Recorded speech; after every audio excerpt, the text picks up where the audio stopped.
In today's class, we are going to learn EA sound words. What we are going to learn? EA sound words. It is also called long vowel E. When two vowels comes together, the same rule. The first vowel will do the talking and the second vowel will remain silent. Now here, letter E will do the talking by saying its letter name. A will remain silent.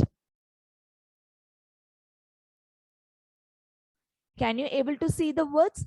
EA gives one sound, E, along with the consonants.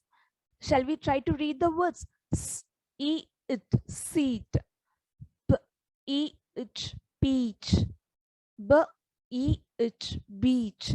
That's how the EA makes the sound.